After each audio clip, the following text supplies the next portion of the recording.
11장 20절로 35절까지 절반 이렇게 나눠서 읽겠습니다. 다니엘서 11장 20절로 35절까지입니다.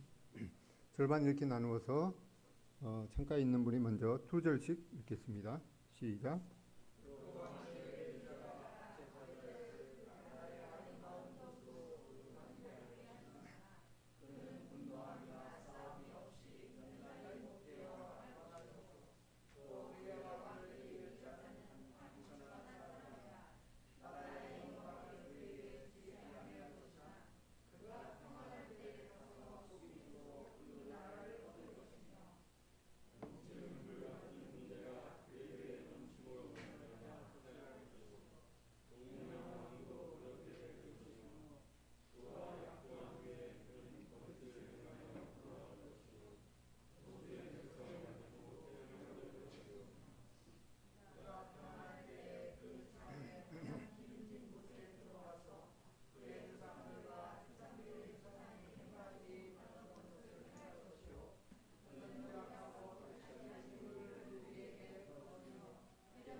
네, 감사드립니다.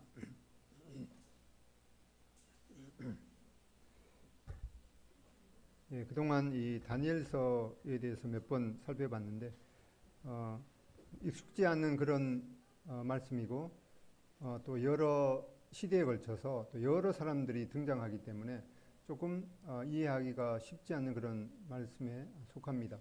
그런데 오늘 우리가 다시 살펴보게 되겠지만은 이 내용이 다니엘서 7장, 8장에서 거의 비슷한 내용이 한번 이렇게 나왔는데 오늘도 다른 각도에서 이 말씀을 하시기 때문에 그만큼 이 중요한 그런 내용이기 때문에 하나님께서 이 같은 다니엘서서 이렇게 반복해서 말씀하시기 때문에 우리가 중요하게 살펴봐야 될 그런 말씀에 속하기 때문에 조금 이해하기가 쉽지 않겠지만은 그냥 그 설명을 이렇게 잘 따라오시면은 그렇게 또 이해하기가 어려운 말씀은 아니기 때문에 또 잘 이해가 안 가신 분들은 또 다음에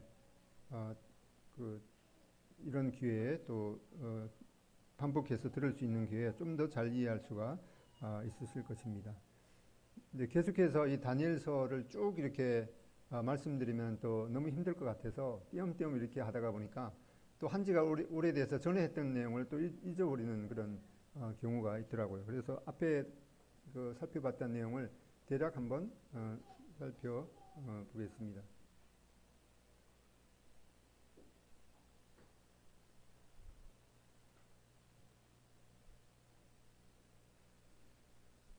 잠깐만요. 이게 죄송한데 다른 걸 봐야겠네.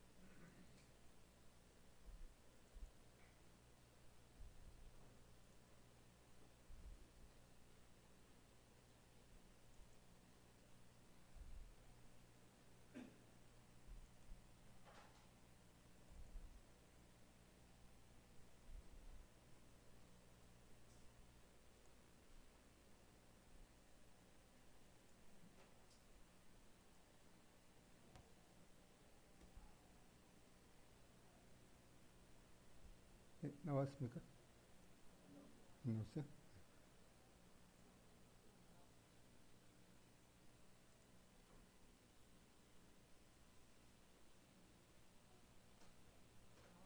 예, 예, 앞에 왼쪽에 보면은 그 다니엘서 8장에 이런 비슷한 내용이 나왔습니다. 특히 그 밑에 예언의 그 내용면 여기 보면은 8장에는 그 이 짐승의 상징을 통해서 그 천사가 이 다니엘에게 해석해 준 말씀입니다. 그래서 그 짝불 그 순양의 모습으로 계시됐는데 그것은 이 짝불이라는 것은 그 메데와 페르시아의 두 왕국의 이 연합된 그런 왕국인데 그 한쪽 힘이 더 셌기 때문에 그렇게 짝불로 나타나는데 이거는 메데 페르시아 제국을 이라고 천사가 설명해 주었습니다. 그리고 큰 뿔을 가진 이 숫염소의 모양은 이 헬라 제국을 의미했습니다. 그래서 큰 뿔이 등장하게 되는데 그거는 이제 알렉산더 그 대왕을 의미하고 그다음에 알렉산더 대왕 이후에는 네 개의 뿔이 등장하게 된다. 그거는 이 알렉산더가 죽은 후에 네 개의 분열된 제국으로 나타나게 될 것이다. 거기에서 이제 하나의 작은 뿔이 나타나게 되는데 그거는 이제 흉측한 모습의 왕이고 이것은 이제 미래 대환난 때 이 적그리스도의 모양의 그 전조의 모습을 설명해 주었습니다. 이렇게 그 다니엘서 8장에 말씀했는데 다니엘서 10장과 12장에 걸쳐서 오늘 특별히 다니엘서 그 11장의 내용에 보면은 앞에 다니엘서 11장 2절에는 이 페르시아 제국의 이 네 번째 왕인 이 아하수에로 왕의 그 모습에 대해서 설명을 했고 그리고 이 11장 3절에는 한 능력 있는 왕 이거는 8장에 나타났던 이 알렉산더 대왕 그 다음에 여기에 11장 4절에도 또 네 개의 뿔로 말씀했는데 이것은 바로 알렉산더 후에 그 네 개의 제국으로 분열될 것이다. 그리고 이제 5장 11장 5절부터 20절까지 이 이스라엘을 중심으로 해서 남쪽 왕국인 이집트와 또 북쪽 왕국인 당시에 그 셀류커스 왕조 그 시리아 왕 간의 이 끊임없는 그 갈등을 예고했습니다. 이것을 이제 예고한 것은 이제 오늘 살펴보게 될 이 여기는 이제 비열한 사람으로 이렇게 말씀을 드렸는데 보통 성경에 보면 이제 비천한 왕으로 이렇게 설명이 됐는데 그 똑같은 단어가 다른 곳에 쓰일 때는 그것은 이제 경멸할 만한 그래서 아주 이 몹쓸 그런 그 표현이기 때문에 비열한 사람이 좀 더 맞는 그런 표현이 되겠습니다. 이 비열한 사람이 이제 이렇게 표현했는데 그게 역사적으로 안티오코스 4세라고 하는 그 셀루코스 왕조의 8대 왕에 의해서 여기에 나온 그런 예언이 말씀 문자 그대로 이렇게 성취가 되었습니다. 그래서 이 35절까지의 예언은 다니엘 시대를 기준으로 해서 가까운 미래에 대한 그런 예언이었는데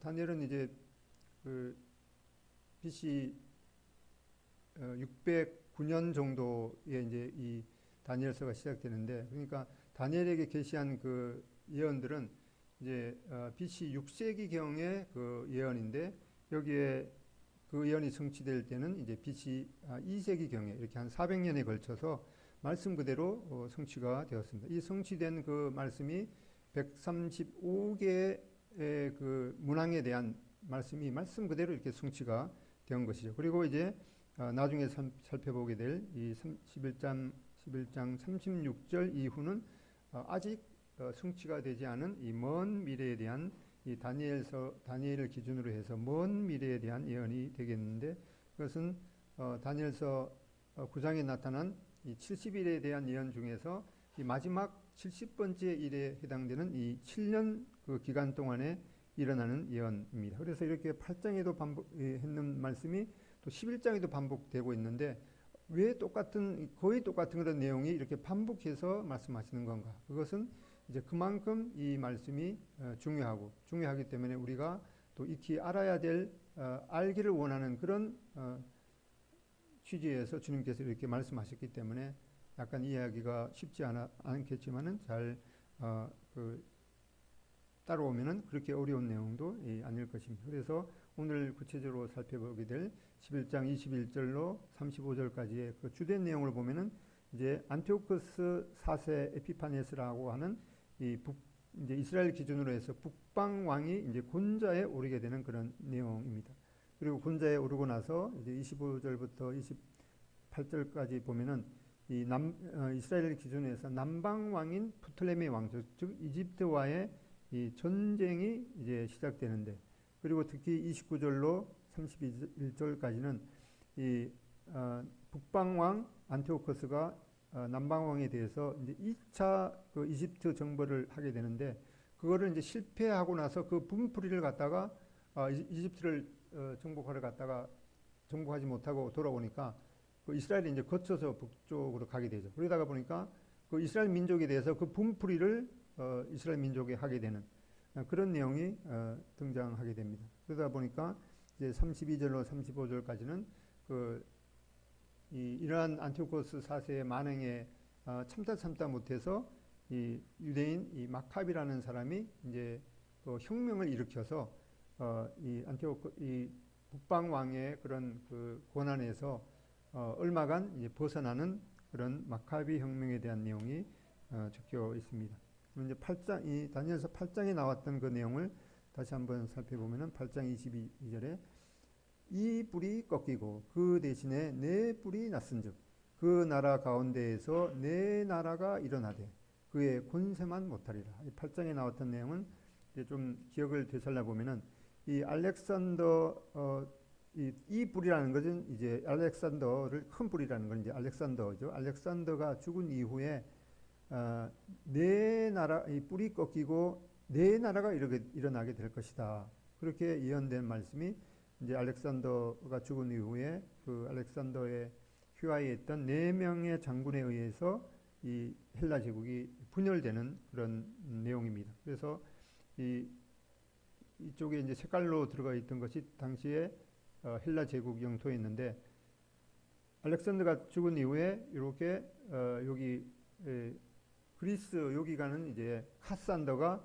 차지하게 되고, 그다음에 여기 그 터키 쪽은 이 리시마커스라는 그 장군이 취하게 되고, 그다음에 여기 이스라엘을 여기가 있죠. 이스라엘을 중심으로 해서 여기 북쪽은 이제 그 셀류커스라는 그 사람이 이제 차지하게 돼서 셀류코스 왕조 또는 셀류시드 왕조를 이제 시작하게 됩니다. 그리고 이스라엘 중심이라서 여기 남쪽은 이 프톨레미라는 사람 그 장군이 이렇게 영토를 차지해서 이제 왕조를 프톨레미 왕조를 하게 되는데, 이제 여기 이스라엘 중심으로 해서 여기 남방 왕, 북방 왕이 되겠죠. 그래서 이 이스라엘의 패권을 누가 차지할 건가에 대해서 이 북방 왕 셀류코스 왕조와 남방 왕 프톨레미 왕조가 이제 끊임없이 갈등을 겪게 되는 그 내용을 지금 오늘 살펴보는 그 앞 부분에 있었습니다.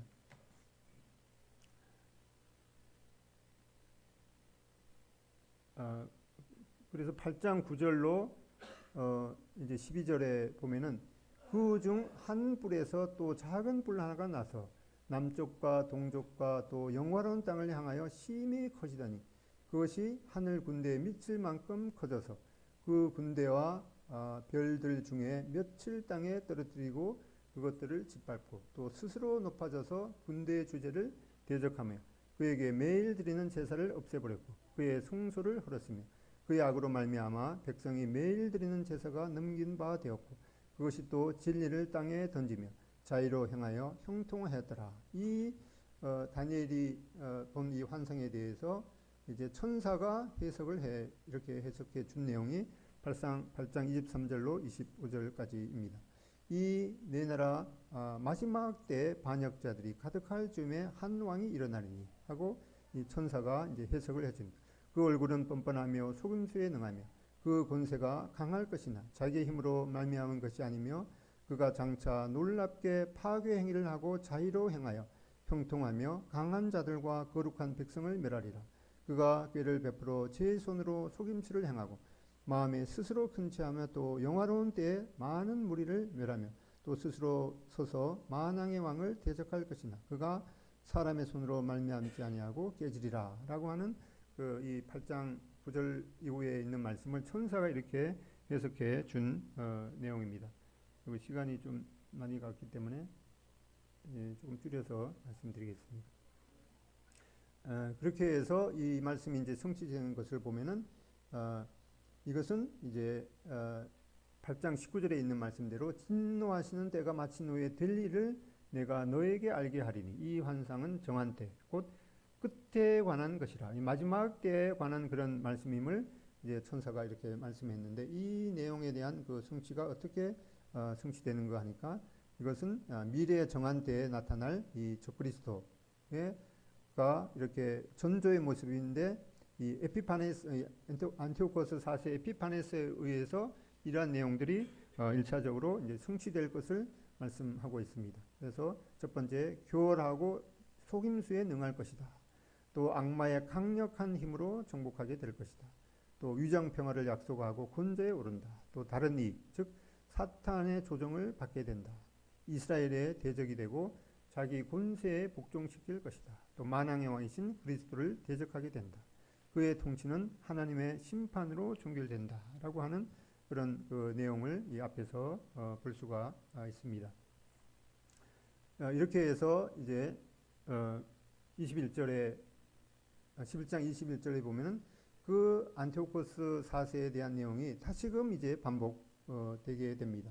아까 11장 21절부터 35절까지 이렇게 읽었는데 그 내용을 보면 이제 이스라엘을 여기가 있죠. 이스라엘을 중심으로 해서 이제 그 남방왕 프텔레미 왕조하고 북방왕 이 셀류커스 왕조의 이 8대 왕인 안티오코스 4세가 어떻게 권좌에 오를 것에 대해서 여기 말씀을 이렇게 적어 예언이 되었는데 요 가로 안에 친 것은 실제로 역사적으로 이 어떤 왕에 의해서 성취가 됐는지 가로 안에 쳐진 것입니다.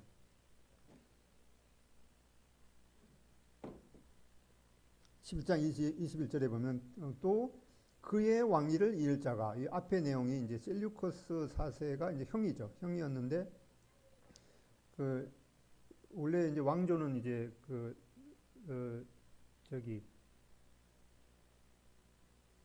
부모가 왕이면은 그 아들이 왕이 되는데 여기는 이제 형인데 형을 이어서 왕을 이룰 수가 원래는 없는 거죠. 그런데 이렇게 그 셀류코스 4세의 왕위를 이어서 이 비열한 사람, 이 안티오코스 4세가 이 속임수를 써서 그가 안티오코스 4세죠. 그가 이 속임수를 써서 왕위를 차지하게 될 것이다 이렇게 예언을 했는데 그대로 이렇게 된 것이죠. 그래서 역사적인 내용을 보면은 안티오코스 4세는 원래는 이제 로마에 볼모로 잡혀 있다가 14년을 보냈는데 그때 이 형인 셀류코스 4세가 암살당한 후에 그리고 이제 합법적으로 원래 자신이 왕이 될 수가 없죠. 형을 이어서. 그런데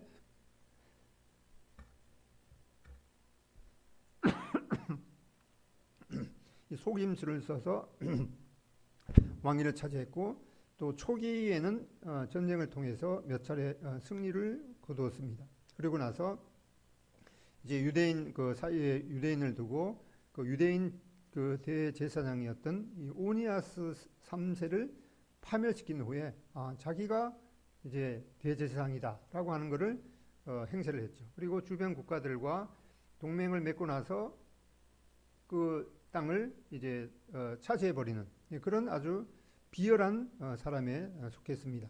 그리고 백성들의 지지를 얻기 위해서 자기가 뺏은 그 땅을 이제 뇌물로 주기도 했습니다. 이러한 모습은 이제 말세에 이 적그리스도도 이 기만과 어떤 그 기적적인 능력을 사용해서 이 가짜 메시아의 행세를 할 모습으로 나타나고 있습니다.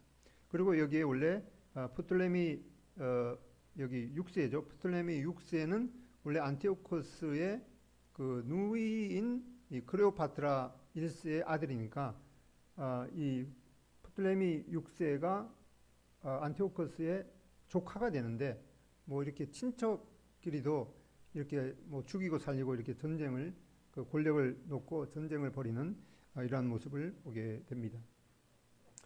이제 25절로 이제 28절에 보면은 이제 그 남방과 이집트와의 그 전쟁을 벌이는 말씀을 하고 있습니다. 그리고 여기 보면은 이 남방왕을 칠 것이요. 이제 안티오코스 4세가 남방왕을 칠 것이요. 이 남방왕은 이제 좀 전에 봤던 것은 프톨레미 6세인데 프톨레미 6세는 이 안티오코스 4세의 누이 이름이 클레오파트라 1세인데 1세의 아들이니까 그 조카가 차지하고 있는 이 남방왕을 처음에는 압도를 하게 되죠. 그런데 26절에 보면 그의 음식을 먹는 자들이 그를 멸하리니 그의 군대가 흩어질 것이요 많은 사람이 엎드러져 주리라. 그래서 이 남방왕은 프텔레미 대신들이 배반을 해서 남방왕이 이렇게 그 북방왕과 처음 전쟁에서 그 패할 것을 이렇게 말씀했습니다.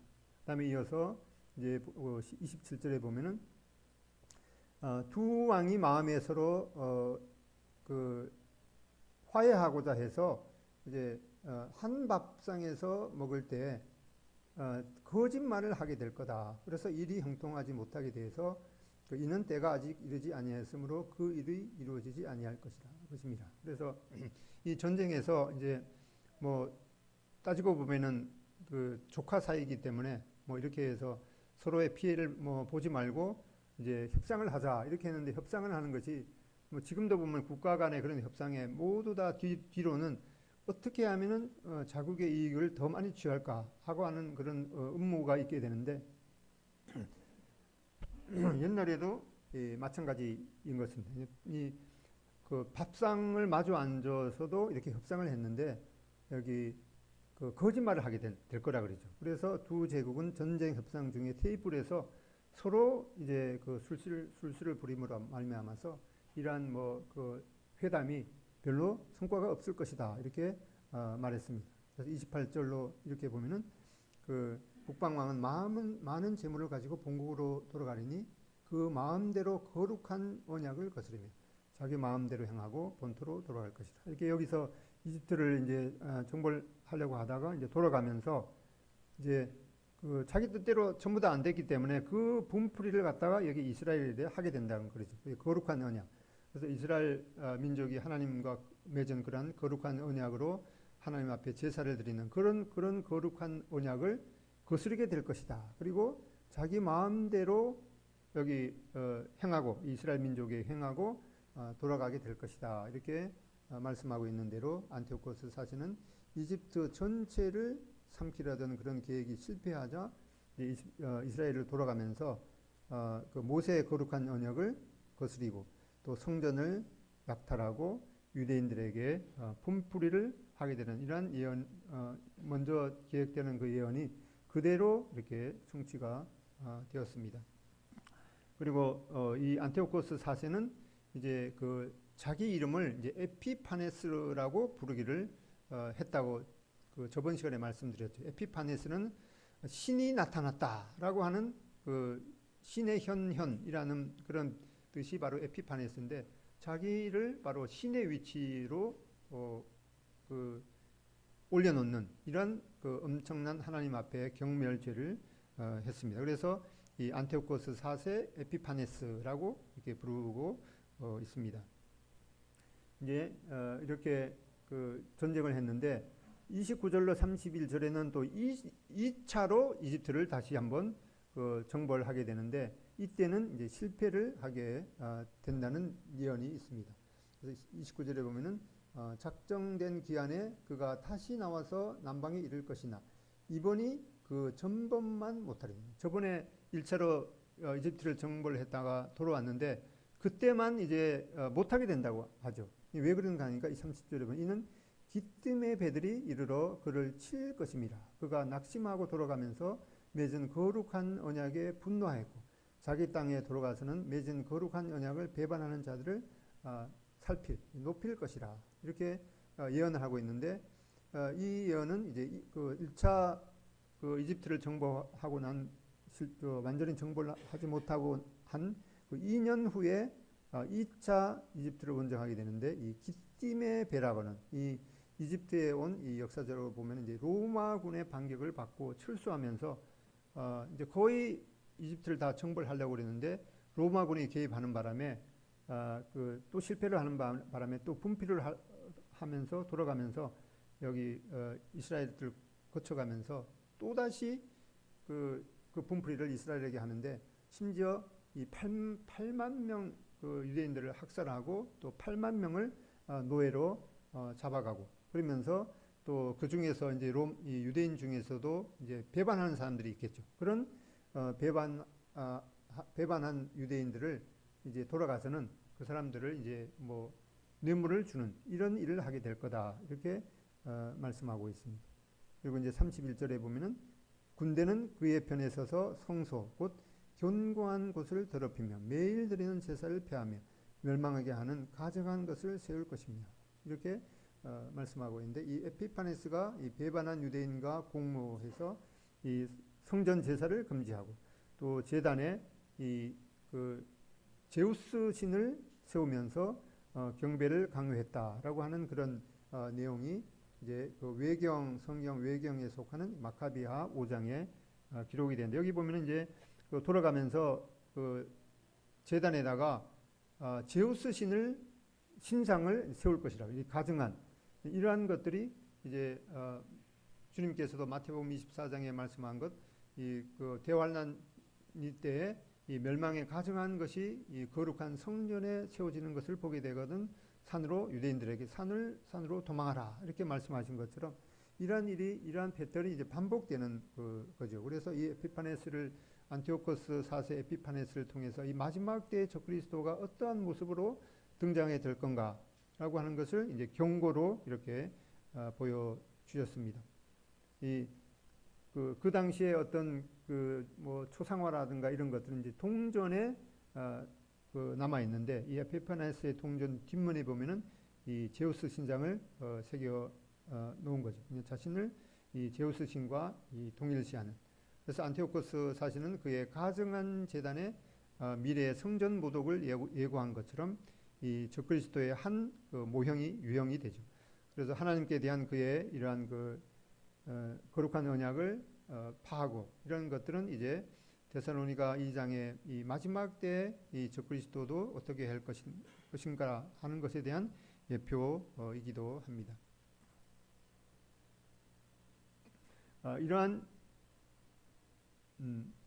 이렇게 해서 이제 안티오코스 4세 에피파네스가 어떠한 만행을 역사적으로 예언되어 있지만은 실제적으로 만행을 저질렀는가 역사적으로 보면은 이제 유대인 8만 명을 학살하고 8만 명을 포로로 잡아갔습니다. 그리고 예루살렘을 방어하고 또 기물을 강탈하고 이 진리의 걸을 땅에 던졌자고 그러는데 그 말씀 그대로 진리의 걸 성경 두루마리를 이제 그 불 속에다가 집어 던지는 그리고 과다한 세금을 금지하고 또 거룩한 이스라엘 민족의 거룩한 언약에 속하는 할례를 금지하고 또 할례를 향한 부모의 아기들을 죽여서 그 사람의 또 목에 이렇게 참 표현하기도 좀 끔찍하네요. 목에 걸어서 죽은 아이를 두른 채 십자가형을 하는 이 말도 못하는 이러한 끔찍한 악행을 저질렀습니다. 그리고 하나님의 율법에 충성하는 자들을 향해서 강제로 개종하게 하고 거부할 때 또 학살하죠. 그리고 이 안식일과 이 하나님의 정한 이런 절기를 지키지 못하도록 하고 그리고 돈을 받고 이제 원래는 아론의 후손으로 인해서 이 대제사장이 앉아야 되는데 이 아론의 후손도 아닌 이 야손을 대제사장에 앉히고 또 이제 결탁을 하게 되죠. 그리고 또 이제 자신의 형상을 동전에 새겨서 자신이 새겨진 그 동상으로만 이제 매매를 하고 다른 것으로는 매매 못하게 하는 거죠. 이러한 유형이 마지막 때에 이제 적그리스도가 이마에 666의 표를 받지 않고는 매매를 못하게 되는 이러한 이제 전조를 여기에서 보이고 있습니다. 그리고 BC 167년에 예루살렘 성전 제단에 이제 제우스 신 바로 이것이 멸망에 가증한 것을 세우고 이 부정한 제물에 속하는 이 돼지를 희생 제물로 바치고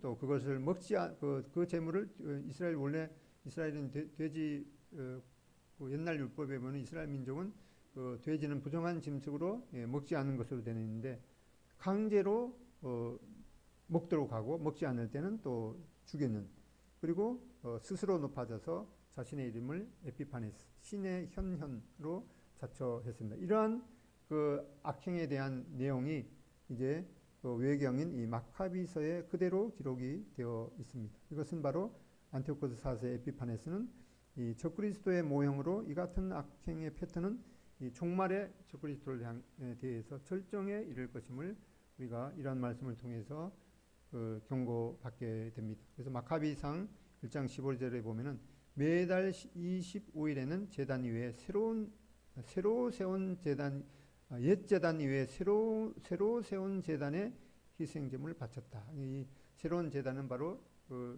이 에피파네스가 이 제우스 신상을 세우고 거기다가 이제 강제로 경배하도록 강요를 했습니다. 그리고 밑에 보면은 이 부정한 제물인 돼지를 제물로 바치게 하고 강제로 먹이도록 하고 또 안 먹을 때는 죽이는 이러한 악행을 저질렀습니다. 이제 32절에 보면은 그가 또 언약을 배반해요. 그거는 안티오코스 4세죠.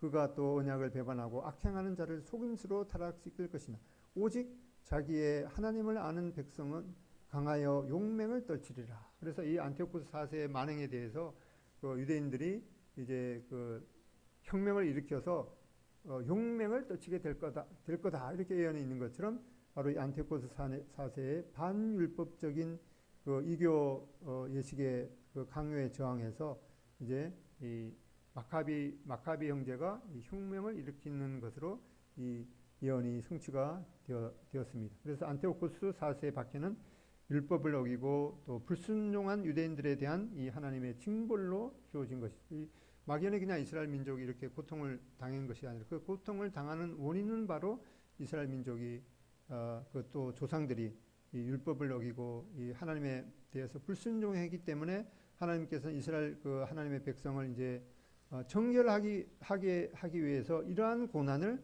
허락하셨다는 것입니다. 다니엘서 9장 11절에 온 이스라엘이 주의 율법을 범하고 또 치우쳐 가서 주의 목소리를 듣지 아니하였으므로 이 저주가 우리에게 내렸을 때 이 이스라엘 민족의 조상들이 이 하나님 앞에 이러한 하나님의 준 율법에 대해서 제대로 지키지 아니하고 하나님 앞에 이러한 우상 숭배의 그런 죄를 범했기 때문에 이러한 형벌이 주어졌다는 것. 이 말도 못하는 거죠. 8만 명이나 되는 사람들이 죽임을 당하고 8만 명이나 되는 사람이 노예로 잡혀가고 또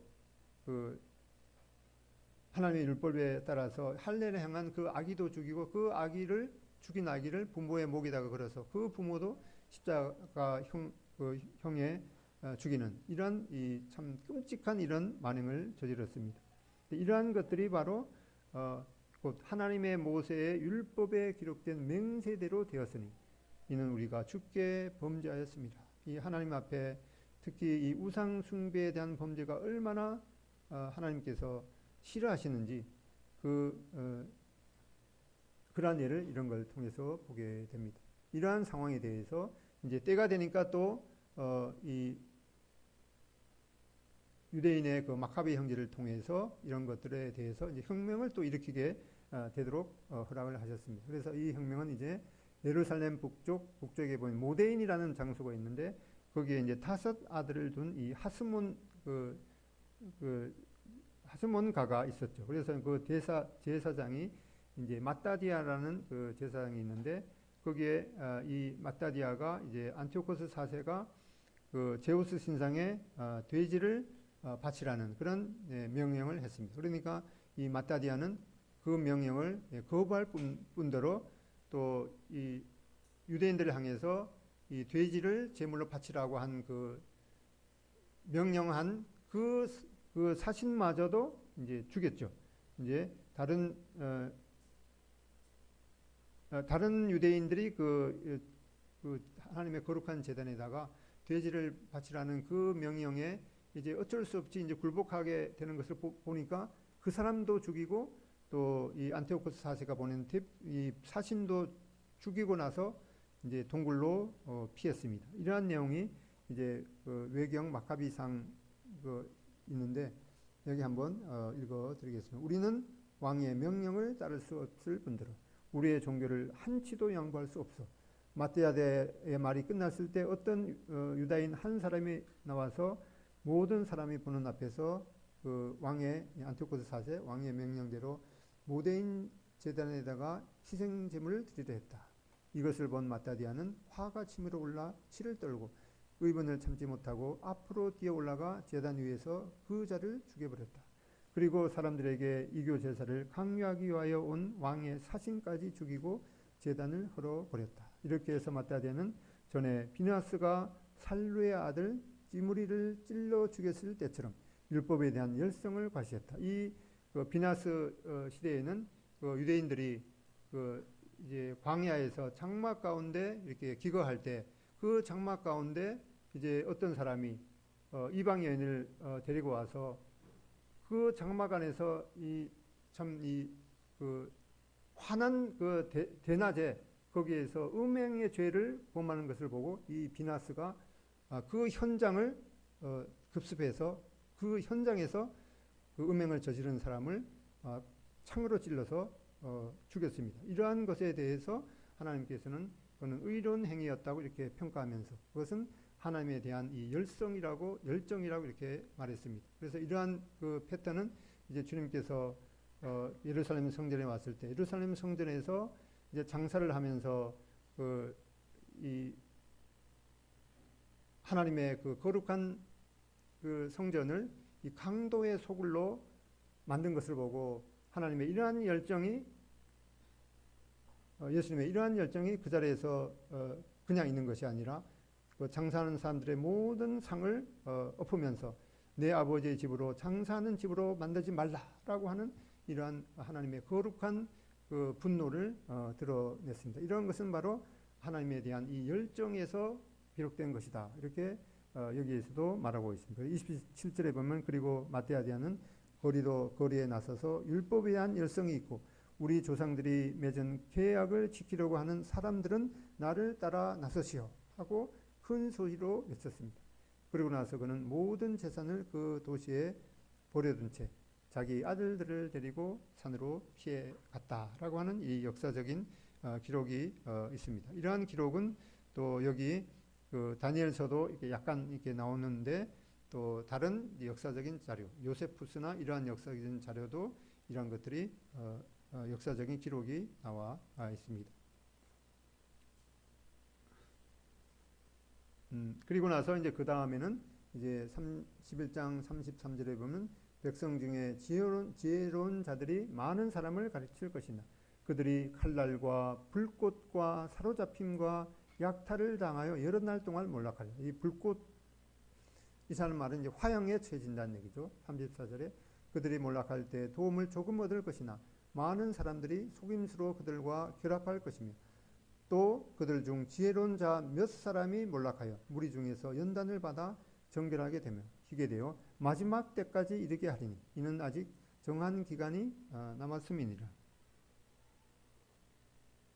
이 앞장에 이어서 보면은 이제 산으로 이렇게 피했는데 그의 셋째 아들 유다 마카비가 별명이 망신이라는 별명인데 이 게릴라 전술로 해서 이 안티오코스 왕조에 대해서 계속되는 그런 전쟁에서 승리를 했습니다. 그러다가 보니까 이제 안티오코스가 그 파리티아와의 전쟁 중에서 이제 전사하게 되자 이제 이 안티오코스 4세 그 왕조도 이제 뭐 힘을 잃었으니까 이제 마카비와 타협을 이루게 되었습니다. 승리를 하게 된 거죠. 그렇게 해서 이제 타협을 이루어낸 그 주 내용을 보면은 이제 그 예루살렘 성전에서 이제 부정한 그런 그 제물로 그 제사를 드리는 것을 이제 금지하게 되고 성전을 청결하게 되고 원래 하나님께 예배드리는 그런 그 목적대로 사용해야 된다라고 하는 것을 이제 협상을 하게 되죠. 그리고 유대인들은 이제 그 하나님의 말씀에 그 허락된 그런 모든 종교의 자유를 누리게 될 것이다라고 하는 그런 협상을 이렇게 내었습니다. 이렇게 해서 그 다니엘서 8장에 보면 그 2300주여야 되는 그런 내용이 나오는데 이로써 안티오코스가 예루살렘을 급습한 이제 BC 170년 7월부터 마카비가 이제 BC 164년 기스르월 25일 이렇게 성전을 봉헌하기까지 약 6년인 2300주야. 그리고 이 제사가 아침 저녁 두 번 이루어지기 때문에 이거를 이제 절반을 나누어서 1151로 계산하기도 합니다. 이거는 이제 이러한 해석이 두 가지가 있기 때문에 이렇게 해서 이 2300주야 동안에 박해를 받게 된다라고 하는 그런 내용인데, 이러한 정결 과정은 여기 있는 것은 마지막 때까지 이르게 된다라고 하는 그런 이제 암시를 주고 있는데, 이 마지막 때까지라고 하는 표현은 이제 이 내용이 주로 에피파네스에서 이제 마지막 때에는 적그리스도로 이어지게 된다. 또 과거에서 지금까지 여기는 이제 과거 사건이죠. 그리고 아직 이루어지지 않는 미래의 사건. 그리고 이 역사 기록인데 이제 적그리스도가 이제 출현하게 될 이런 예언으로 옮겨가는 그런 연결고리를 제공하고 있습니다. 그래서 이러한 마카비 혁명에 대해서 이걸 기념하기 위한 절기가 바로 수전절인데, 이 수전절이라는 말은 이제 숫자가 보수할 숫자입니다. 성전을 보수하기 위한 절기가 바로 수전절이죠. 또는 다른 말로는 이제 성전을 정화해서 하나님 앞에 드린다는 그런 표현이기 때문에 봉헌절이라고 칭하기도 합니다. 그래서 요한복음 10장 22절에 보면은 예루살렘의 수전절이 이르니, 바로 수전절이 마카비 형제가 안티오코스 4세에 대항해서 성전을 정화한 그것을 기념하는 절기가 바로 수전절입니다. 이렇게 해서 요한복음 10장 22절에 나오게 됩니다. 이렇게 해서 이런 말씀을 이제 조금 어려운 내용인데 들었는데, 이런 말씀을 듣고 우리가 어떻게 이 말씀에 합당하게 살아갈까 하는 그런 이제 예화를 한 가지 들으면은, 이제 이거는 실제로 여기 보면 이제 닥터 실러 잉글리시라는 분이 증언하는 그런 내용인데, 어떤 사람이 이제 미국의 롱 아일랜드에 살고 있었는데, 오래전이겠죠. 이 청년은 거기에 수시로 이제 미국 같은 데는 평화에 수시로 허리케인이라든가 이런 것들이 와서 순식간에 집을 날려버리기 때문에 그런 거를 이제 미리 알려고 아주 최고급 기압계를 구입을 해서 이러한 허리케인이라든가 그런 것들이 미리 이제 예고가, 기압 차이에서 이런 태풍이 일어나기 때문에 미리 좀 이제 대처를 하려고 아주 가장 비싼 이 기압계를 이제 갖기를 원해서 많은 돈을 주고 이 기압계를 이제 사서 받아 보니까 여기 이제 오른쪽에 있는 그 당시에 이 사건의 기압계는 아니지만 아마 이런 모양이 였죠. 그 당시에. 그래서 기압계를 보면은 이 바늘이 여기 보면 이제 허리케인 at a distance, 아마 머지않아서 허리케인이 일어날 것이다 하는 바늘이 딱 있죠. 이렇게 보니까 이 사람이 허리케인을 표시하고 있었는데, 이 청년은 이제 받고 나서 아니 받자마자 무슨 허리케인 태풍 경보야, 아무래도 이 기압계가 고장난 것 같아 이렇게 생각하고 나서 이제 구입처에다가 항의 서한을 보내고 이제 뉴욕으로, 발음이 잘 안 되더라고요. 뉴욕으로 가게 되었습니다. 그래서 이제 항의 서한을 보내고 돌아와 보니까 기압계는 고사하고 집까지 통째로 날아가 버렸습니다. 그러니까 이 기압계가 비싸게 주고 갔기 때문에 정확하게 이렇게 지시를 했는데 그걸 믿지 않고 자기 생각으로 이렇게 했다가는 집까지 이 비싼 기압기를 사서 분명하게 이렇게 경고를 해 주었으면은 이제 적당하게 잘 대처할 그런 시간도 있었는데, 이 사람은 그런 비싼 기압기를 믿지 않고 이 어리석은 자기 생각을 의지했기 때문에 이런 집도 잃어버리고 기압계야 그렇다 하더라도 집까지 통째로 잃어버린 그런 결과를 낳았습니다. 그래서 이 하나님의 이 말씀은 1.1획도 어김없이 정확합니다. 그래서 실제적인 말씀의 원리를 보면은 우리는 다니엘서 특히 1장에서부터 35절까지 보면 이제 135개의 예언의 말씀이 400년 걸쳐서 문자 그대로 성취가 되었습니다. 그러니까 백발백중보다도 더 넘어가죠. 100개의 예언이 100개 그대로 문자 성취가 된 것이 아니라 100개보다 더 많으니까 135개라 해야 되죠. 135개의 예언이 그대로 성취가 된 것에 대해서 사람들은, 이제 성경에 대해서 의심하는 사람들은 에이, 그럴 리가 있느냐, 어떻게 135개의 예언이 하나도 틀림없이 문자 그대로 성취가 될 수가 있느냐. 그건 아무래도 이 예언이 이렇게 나오기는 했는데 그 예언이 다 성취된 후에 기록될 기록될 것이다. 누가 이렇게 예언을 뭐 말을 했는데 뭐 그럴 듯 하잖아요. 그러니까 그게 사람의 입으로 이렇게 건너다가 보니까 오늘날에도 많은 그 뭐 내노라 하는 그런 이 학자들도 이 다니엘서가 이 모든 예언이 성취된 후에, 그러니까 다니엘 시대는 BC 6세기죠. 그래서 이러한 예언이 성취된 것은 BC 2세기이기 때문에 BC기 2세기 말이 이상하네. BC 2세기 이후에 기록될 것이다. 기록되었을 것이다. 이렇게 말하고 있는 사람들이 꽤 많이 있더라고요. 근데 참 그 어리석은 사람이죠. 심지어 사람도 아니 학생들도 그 어려운 수능 문제를 한 문제도 틀림없이 만점을 맞더라고요. 근데 심지어 하나님께서 그 수능 문제 만점을 맞는 그 사람의 못하겠습니다. 아니면은 뭐 누구처럼 그 문제를 갖다가 미리 꺼내서 뭐 나중에 그 답지를 뭐 어떻게 하는지 그런 하나님이시겠습니까? 이거는 말도 안 되는 그런 소리죠. 그래서 특히 다니엘서 11장의 예언은 35절까지 말씀이 이제 135개 문항의 그 예언인데, 지금까지 그 135개 문항은 문자 그대로 다 이렇게 에피파네스를 통해서 그 끝부분에도 성취가 되었습니다. 그리고 이제 11장 35절 그 이후에 있는 말씀도 이제 그거는 이제 조금 먼 미래에 대한 예언이기 때문에 그 말씀도 그대로 성취가 될 것입니다. 그래서 이 하나님의 말씀은 1.1획도 어김없이 다 이루기 때문에 우리는 하나님의 말씀에 대해서 이 1.1획도 어김없이 믿을 수가 있겠습니다.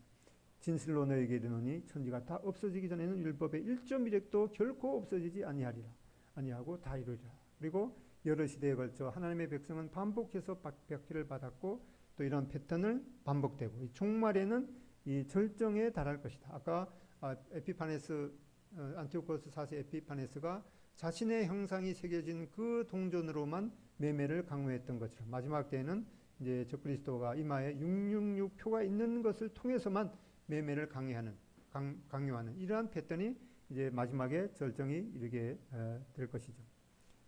지금 그러는 와중에 지금도 우리나라 가까이 있는 북한에 있는 그 성도들은 이러한 박해를 받고 있을 것입니다. 또 다른 나라 사우디아라비아도 이제 만만치 않죠. 이제 그렇게 박해를 받는 그리스도인을 위해서 우리는 기도할 필요가 있죠. 왜 그런가 하니까 가장 작은 자 하나에게 한 것이 바로 내게 한 것이다. 이렇게 말씀하고 있기 때문에. 그리고 이 고난과 이 순교의 시기에도 항상 그런 그 상황을 하나님의 관점으로 바라보고 또 믿음으로 인내하는 또 인도하는 그런 지혜와 이 통찰력을 가진 자가 요구됩니다. 그리고 이러한 모든 지혜와 통찰력은 무엇보다도 하나님의 말씀으로부터 나오기 때문에 이 욥기 28장 28절에 보면은 또 사람에게 말씀하셨도다. 보라 주를 경외함이 지혜요 악을 떠남이 명철이니라. 그래서 이러한 그 환난의 시대에 우리가 특히 지혜와 명철이 요구되는데 그 모든 시대를 막론하고 우리는 주님을 경외함이 바로 지혜고 또 악을 떠나는 것이 바로 명철이다라고 하는 것을 마음에 새겨야 되겠습니다. 그리고 이러한 모든 상황에 대한 하나님의 목적은 바로 이스라엘 백성들이 하나님 앞에 율법을 어기고 하나님 앞에 그 우상을 숭배하며 범죄했기 때문에 이러한 고난이 일어났기 때문에 이러한 그 연단을 통해서 이제 하나님께서는 특히 하나님의 백성을 정결하게 하십니다. 세번역 다니엘서 11장 35절 다 같이 여기 읽어보겠습니다. 시작. 이 일로 백성은 단련을 받고 순결하게 되며 끝까지 깨끗하게 남을 것이다. 하나님이 정하신 그 끝날이 올 때까지 이런 일이 계속될 것이다. 예, 하나님께서는 여기 1차적으로 이 하나님의 백성인 이스라엘 민족이 하나님 앞에 이렇게 정결하게 되기를 원하고 또 우리 하나님의 자녀들이 주님이 올 때까지 그의 깨끗하심과 같이 우리 자신을 깨끗하게 되기를 원하시는 그러한 마음을 주님의 마음을 알아서 이 매 순간 하나님 앞에 어떻게 하면 참 정결하게 살게 될까라고 하는 그런 결단을 내릴 수 있는 기회가 되면 좋겠습니다. 기도하고 마치겠습니다. 아버지 하나님 이렇게 특히 다니엘서를 통해서 그 많은 그 예언을 해주셨는데 하나님께서 하나님은 수천 수만 년 그 이후의 일들도 오늘처럼 보시는 그런 하나님이시기에 하나님께서 예언하고 말씀하신 것은 1.1획도 어김없이 다 이루어진다고 하신 그 선언을 저희들이 들으며 저희들에게 주신 이 신구약 이 66권에 대한 모든 말씀을 하나님의 말씀으로 받고 이 성경 안에 기록된 이 하나님의 또 교훈과 또 경고를 또 저희 삶에 또 받을 수 있는 그런 마음을 주시기를 원합니다. 또한 지금도 북한이나 또 다른 지역에서 또 하나님의 말씀을 순종함으로 인해서 또 순교와 핍박을 받게 되는 그런 성도들이 지금도 있을진데 그들이 참 그런 이 위협 속에 목숨의 위협 속에서도 이 믿음을 잃지 않도록 지켜주시고 또 저희들도 생활 가운데서 크고 작은 그런 또 시련을 당할 때에도 이러한 그 상황을 또 하나님의 지혜와 또 명철로 슬기롭게 헤쳐나가는 그런 저희들이 되기를 원합니다. 또한 이렇게 분명한 미래에 대한 그런 그 경고에 대해서 하나님의 경고를 무시하고 주님 안으로 돌아오지 않을 때 얼마나 참 무서운 장래가 있을지 아는 또 믿는 저희들의 가족과 친척과 친구들에게 이런 하나님의 분명한 말씀의 성취에 대해서 또 소개할 수 있는 또 그들을 강권해서 주님께로 돌이키는 그런 저희들이 되도록 인도해 주시기를 원합니다. 예수님의 존귀하신 이름으로